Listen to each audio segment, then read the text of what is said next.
할렐루야. 한 주간 평안했습니까? 네, 오늘 예배에 나오신 여러분들 주님의 이름으로 환영하고 또 영상으로 예배 드리시는 분들에게도 주님의 위로와 은총이 함께 하시기를 축복합니다. 오늘은 주님께서 친히 제정하신 성찬의 배경과 그 의미에 대해서 하나님 주신 은혜를 받고자 합니다. 여러분들이 이 내용을, 성찬에 대한 내용을 잘 알고 계시겠지만은 성찬이 얼마나 중요한지를 오늘 좀 깨닫고 또 그래서 공부하는 그런 기분으로 여러 곳의 성경을 찾으면서 한번 하나님 주신 은혜를 나누겠습니다. 예수님의 십자가 사건 이후에 초대교회로부터 복음이 들어가는 곳마다 국가로부터 당시의 기존 종교들로부터 엄청난 반대와 핍박과 고문이 있었고 심지어 죽음이 있었습니다. 어디든지 처음으로 복음이 들어가는 곳 치고 이런 고문과 핍박과 고문, 죽음이 없었던 곳은 없었습니다. 우리나라도 마찬가지였고요. 온 세상에 복음이 전파되기까지 하나님께서는 세 가지를 도구로 사용했습니다. 이것을 신학적으로 은혜의 방편이라고 하는데 하나님이 세 가지 은혜의 방편을 사용했습니다. 그 첫째가 하나님의 말씀입니다. 하나님의 말씀이 우리 신앙을 지키게 하고 이 말씀이 교회를 교회되게 하는 겁니다. 그 두 번째는 말씀을 바탕으로 한 성찬이 있었기 때문입니다. 성찬이. 세 번째는 말씀을 풀어서 전하며 성찬을 집례하는 교회 지도자인 목회자가 있었다는 사실입니다. 종교개혁가들의 한결같이 글을 보면 이 세 가지 성경의 말씀과 성찬과 그리고 그것을 가르치고 지도하고 집례하는 목회자가 오늘의 교회를 계승했고 전 세계의 교회가 있게 했다라고 합니다. 왜 세례를 받지 못한 자에게 성찬을 나누지 못하게 합니까? 차별이 아니라 성찬의 의미, 그 제정하신 말씀의 의미를 알지 못하고 먹는 것은 아무 의미가 없다는 것입니다. 가톨릭은 거의 매주 미사를 행합니다. 미사라고 하는 것 중심이 성찬입니다. 우리 개혁교회들은 성찬보다는 설교, 말씀을 아주 중요하게 여기기 때문에 좀 설교에 많이 치우쳐져 있습니다. 성찬이 좀 약화된 면도 있습니다. 그러나 성찬과 말씀 이 두 가지는 다 중요한 것이고 여기에 목회자까지 다 교회 계승에 중요한 역할을 해왔고 하나님의 은혜의 도구다, 방편이다 이렇게 말합니다. 이 성찬은 비록 예수님께서 제정하신 것은 맞지만 오래전부터 유대인이 지켜왔던 신앙의 핵심을 이어오고 재해석하고 연결한 것입니다. 구약과 신약을 간통하는 맥은 피라고 하는 것입니다. 피, 성찬이라고 하는 겁니다. 창조주 하나님께서 사람을 만나러 오시는 길과 죄인된 사람이 하나님을 만나는 길, 거기에는 피가 있고 거기에는 성찬이 있는 겁니다. 오늘 우리도 성찬 속에서 하나님을 이렇게 만나게 되는 겁니다. 제가 두 가지 말씀을 드리겠습니다. 먼저 성찬의 그림자가 되는 유월절의 유래와 의미에 대해서 말씀을 드리겠습니다. 유월절은 예수님이 오시기 1500년 전에 하나님이 모세를 통해서 출애굽 전야에 행하라고 명령하신 하나님의 절기입니다. 하나님이 제정하신 겁니다. 반면에 성찬은 예수님께서 십자가를 지시기 전날 밤에 친히 제정하시고 나를 기념하라고 하신 예식입니다. 유월절은 하나님이 직접 제정하셨고 성찬은 예수님이 직접 제정하신 겁니다. 하나님께서 이스라엘 백성을 애굽 왕 바로로부터 해방시키시고 약속의 땅으로 인도하시는 광경은 매우 신비롭고 오묘하고 드라마틱한 내용입니다. 10가지의 재앙, 흑암의 재앙과 장자의 재앙이 있었고 온 애굽은 집집마다 통곡 소리가 났습니다. 다 마다들이 다 죽었습니다. 이때 하나님께서 이스라엘 사람들을 가족 단위로 묶어서 어린 양을 잡으라고 명령을 했습니다. 그때는 회당이라는 것도 없고 성전이라는 게 없었습니다. 가족 단위로 어린 양을 잡아서 그 피를 문설주와 임방에 바르게 하고 양고기를 굽고 쓴 나물과 그리고 누룩이 들어가지 않은 딱딱한 무교병을 먹게 했습니다. 그것을 먹을 때는 어떻게 먹는지 방법까지 하나님이 다 가르쳐 줬습니다. 옷을 입고 신발을 신고 허리에 띠를 두르고 지팽이를 잡고 급히 먹고 떠나가라. 유월절의 음식은 식사의 교제를 나누는 잔치가 아닙니다. 하나님의 이런 뜻을 갖고 시행을 한 겁니다. 제가 말씀을 드렸지만은 이 세상의 모든 기념일, 추도일은 사건이 일어나고 난 이후에 추도 5주기, 10주기, 유교가 일어나고 난 이후에 6.25 30주년 기념, 50주년 기념을 하고 있습니다. 여호와의 절기, 하나님이 만든 절기는 그렇지 않습니다. 하나님이 먼저 제정을 했습니다. 하나님이 먼저 어떻게 하라는 방법, 그 목적, 왜 해야 되는가를 다 설명하고 난 이후에 사건이 일어나게 되는 것입니다. 전혀 세상의 절기와 다른 것입니다. 출애굽기 12장에 나오는 몇 절 내용을 한번 읽어보겠습니다. 그 피를 양을 먹을 집 좌우 문설주와 임방에 바르고 그 밤에 그 고기를 불에 구워 무교병과 쓴나물과 아울러 먹되 너희는 그것을 이렇게 먹을지니 허리에 띠를 띠고 발에 신을 신고 손에 지팡이를 잡고 급히 먹어라. 이것이 뭐라고요? 여호와가 만든 유월절이다. 13절 내가 애굽 땅을 칠 때 그 피가 너희가 사는 집에 있어서 너희를 위하여 표적이 될지라. 내가 피를 볼 때 너희를 넘어가리니 재앙이 너희에게 내려서 멸하지 아니하리라. 너희는 이 날을 기념하여 어떤 절기로? 여호와의 절기로 삼아 영원한 규례로 대대로 지킬지니라. 하나님께서 유월절이라는 사건이 일어나기 전에 유월절을 제정해 놓으십니다. 무엇을 먹고 어떤 방법을 하고 왜 해야 되는지를 다 설명을 했어요. 양을 잡아서 피를 바르라. 그러면 재앙이 집집마다 치는 천사의 재앙이 넘어가게 된다는 것입니다. 내가 그 피를 유월절 그 양의 피를 볼 때에 내가 널 넘어서 가리라. 그래서 유월절을 영어로 패스오버, 넘어가는 것이다. 이렇게 단어가 패스오버라 부릅니다. 이 절기를 하나님은 여호와의 절기, 여호와의 유월절이라 부르게 했습니다. 이 유월절은 이스라엘 장자가 모두 산 날을 기념하는 날이요, 이스라엘이 산 날이요, 이스라엘이 애굽으로부터 압제로부터 해방된 그런 날을 기념하는 절기였습니다. 여러분, 유월절의 가장 핵심이 뭡니까? 어린 양의 피가 있다는 사실입니다. 그 피를 볼 때 내가 재앙을 넘어가리라고 했습니다. 너희가 비록 죄가 있지만 그 피를 볼 때 죄를 간가하리라. 그 피를 볼 때 죄를 덮어주리라. 하나님이 약속을 한 것입니다. 여러분, 우리가 믿음이라는 게 뭐예요? 하나님의 약속의 말씀을 믿는 것이 믿음인 겁니다.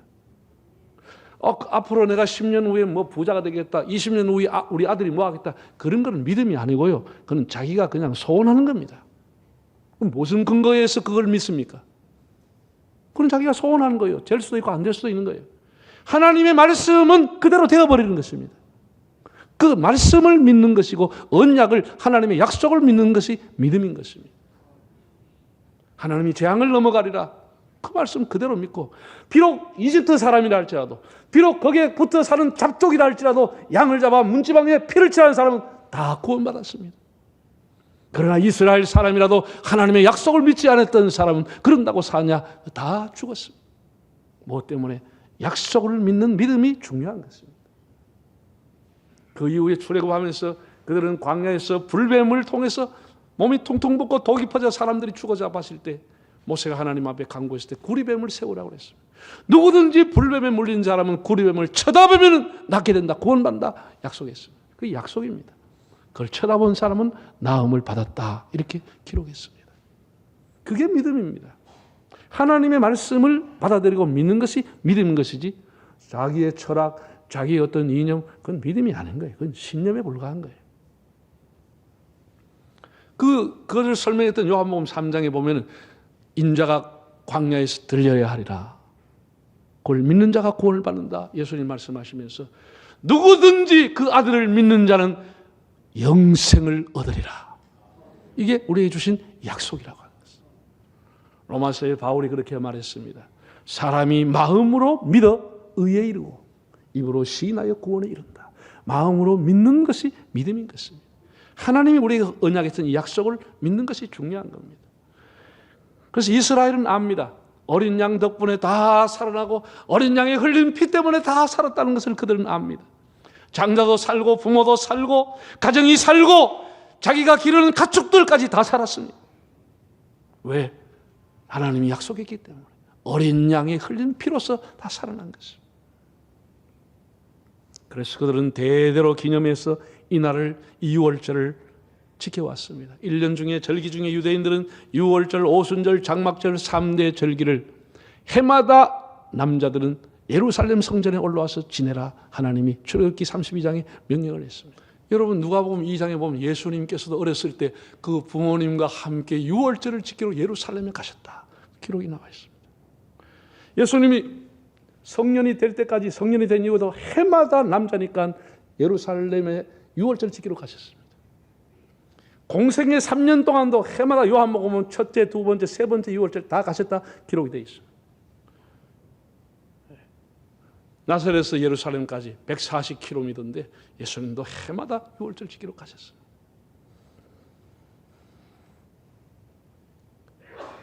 예수님이 태어나기 전 1500년 동안 이어왔던 유월절을 예수님들이 이렇게 지켜왔습니다. 그런데 예수님이 공생애를 하시면서 요단강에서 세례 요한에게 세례를 받았습니다. 그때 엄청나게 놀라운 일이 벌어져 버렸어요. 정말 하늘문이 열리는 일이 일어나 버렸습니다. 여러분 알다시피 예수님이 세례 요한에게 세례받을 때 하늘문이 열렸습니다. 하늘에서 음성이 들렸다 그랬습니다. 이는 내 사랑하는 아들이요 내 기뻐하는 자라. 너희는 그의 말을 들어라. 그런 어떤 사람은 번개쳤다. 어떤 사람은 천사가 말했다 했지만 하나님의 음성이 들려왔습니다. 그보다 더 놀라운 일이 일어났습니다. 세례 요한이라고 하는 사람이 예수님이 세례를 줬습니다. 다음날 예수님께서 길가 지나갈 때 보고 수많은 사람 앞에서 세례 요한이 예수님에 대해서 증언을 했습니다. 이분이 어떤 분이냐? 이분이 왜 왔느냐? 이분의 사명이 뭐냐? 이분의 정체성이 뭐냐? 저 사람이 어떤 분이냐에 대해서 세례 요한이 이렇게 한마디로 얘기했습니다. 요한복음 1장 29절 한번 읽어보실까요? 세례 요한이 한 얘기입니다. 이튿날 요한이 예수께서 자기에게 나오심을 보고 이르되 보라 세상 죄를 지고 가는 하나님의 어린 양이로다. 이게 뭘 암시하고 있습니까? 예수님 이분이 바로 유월절 양이 되실 분이다. 이분이 대신 죽으실 분이다. 이분이 피 흘리실 분이다. 이것을 세례 요한이 예고한 겁니다. 이것은 예수님이 오신 정체성이고 그의 삶의 목적이었습니다. 하나님의 어린 양에 대해서 피를 흘릴 분이 이분이시다. 이 엄청난 비밀이 공개가 된 겁니다. 그래서 예수님이 훗날 세례 요한을 가서 뭐라고 했죠? 여인이 낳은 자 중에 세례 요한보다 위대한 자가 없다고 그랬습니다. 세례 요한만이 하나님의 계시를 받고 이분이 어떤 분이신지 예수님이 어떤 삶을 사신지를 알았습니다. 하나님의 어린 양, 세상의 모든 죄를 지고 가시는 분이라는 것을 알았습니다.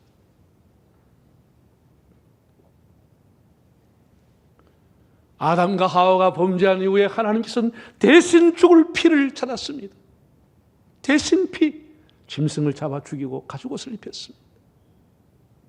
세상 죄를 지고 가시는 양, 유월절을 대신할 양, 재앙을 넘어가게 하실 양, 그분이 바로 예수라고 하는 사실을 세례 요한이 알았던 것입니다.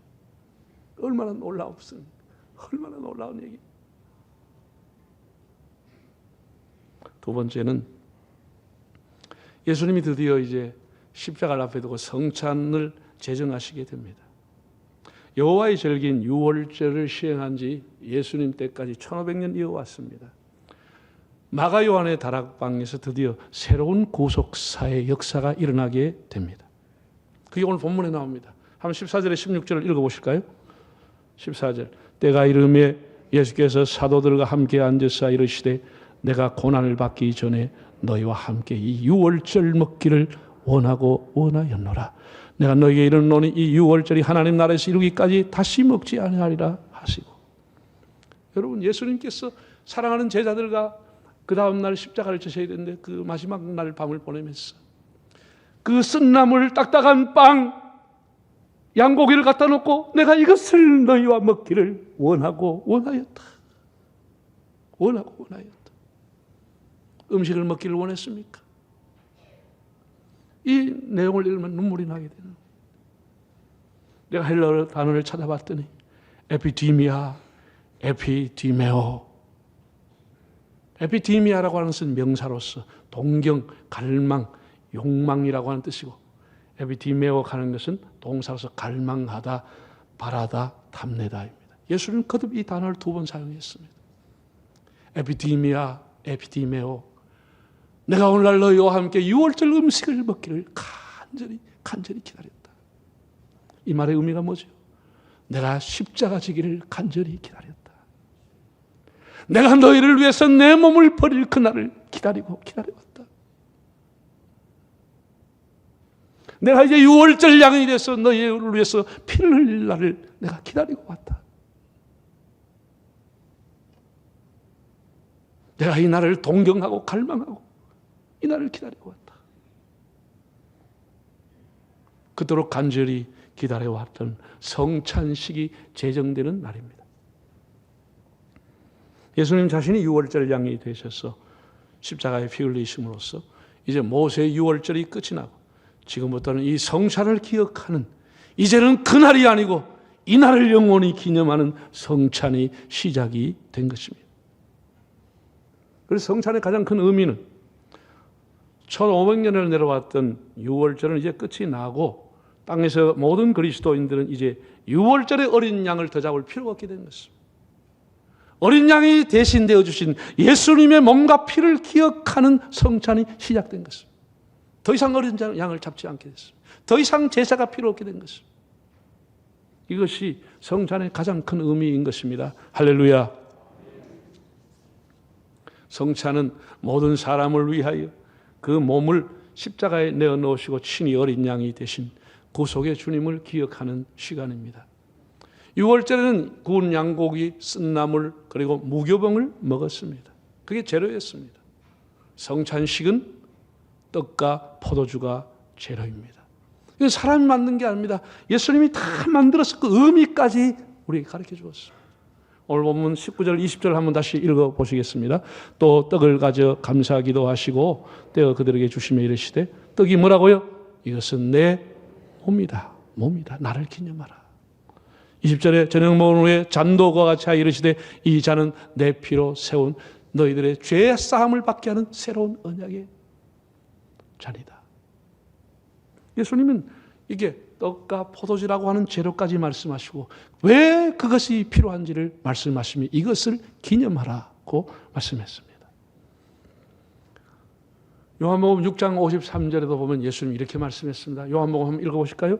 예수께서 이르시되, 내가 진실로 너에게 이르노니 인자의 살을 먹지 아니하고 인자의 피를 마시지 아니하면 너희 속에 생명이 없느니라. 내 살을 먹고 내 피를 마시는 자는 영생을 가졌고 마지막 날에 내가 그를 다시 살리리니 내 살은 참된 양식이요 내 피는 참된 음료로다. 예수님이 그렇게 말씀해요. 이 성찬을 먹지 않은 사람, 내 피와 살을 먹지 않은 사람은 나와 상관이 없다고 했어요. 그에게 나의 생명이 없다고 했어요. 생명이 없다고 했어요. 우리가 예수님의 생명, 영원한 생명과 연결되는 시점이 뭐냐? 성찬을 통해서 연결이 되는 것입니다. 그만큼 성찬이 중요한 것입니다. 예수님의 생명이 나의 생명이 되는 시점이 성찬을 통해서 이루어진다고 예수님이 말씀을 하셨습니다. 사랑하는 여러분, 십자가와 성찬식은 분리될 수 없는 하나의 사건입니다. 구원의 새로운 언약의 상징이 성찬식입니다. 우리는 예수님의 그 피 덕분에 다시 살고 영원히 살게 된 것입니다. 영원한 생명과 연결되는 예식이 성찬입니다. 그래서 우리 교회가 이것을 성례라고 부르는 것입니다. 세크라멘트, 성례라고 부르는 것입니다. 이거는 죽은 자가 살게 되는 상징인 것입니다. 얼마나 감사하고 얼마나 감격스러운지 모릅니다. 단순히 예수님의 죽음을 추모하는 예식이 아닙니다. 예수님의 삶을 그리워하는 그런 의식이 아닙니다. 너희가 나를 기념하라. 기념하라 헬라어로 아남네시스. 이 단어의 의미는 표준어 3번역에 나와 있습니다. 잘 나와 있더라. 기억하라, 회상하라. 그런 의미가 더 가깝습니다. 기념하라보다도 기억하라고 더 가깝습니다. Remember me. 나를 기억하라. 아남네시스.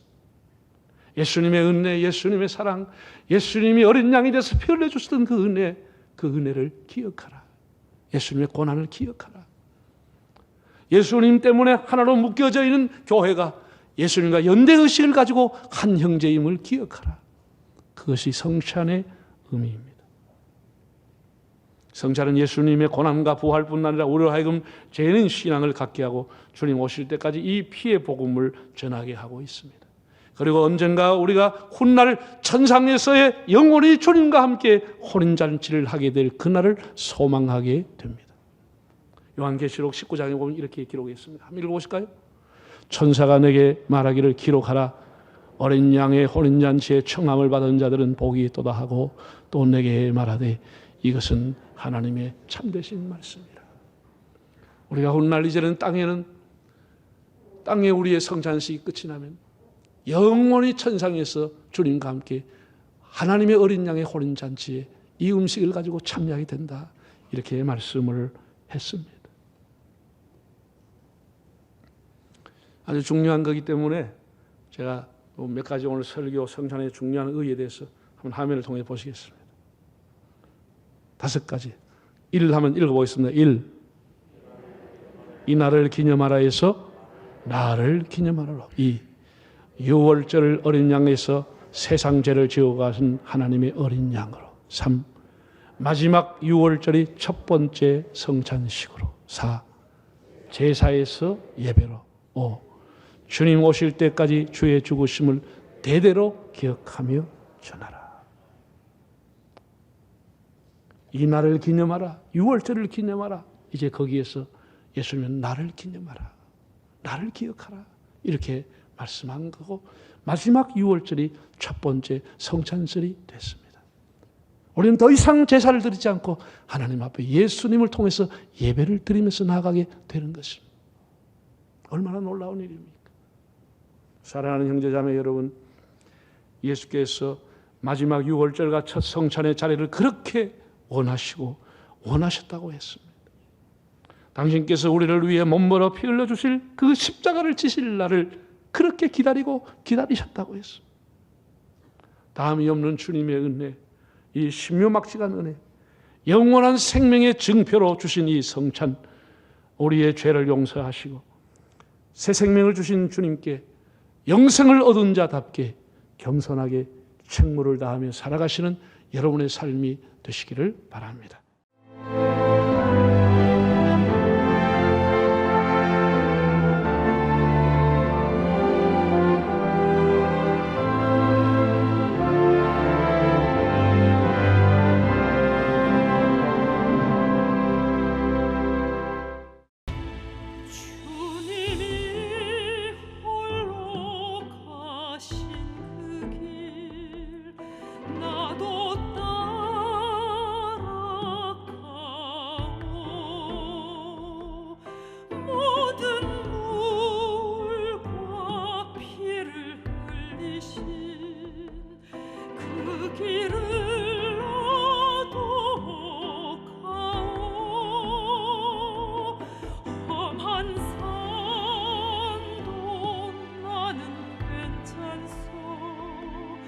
바닷가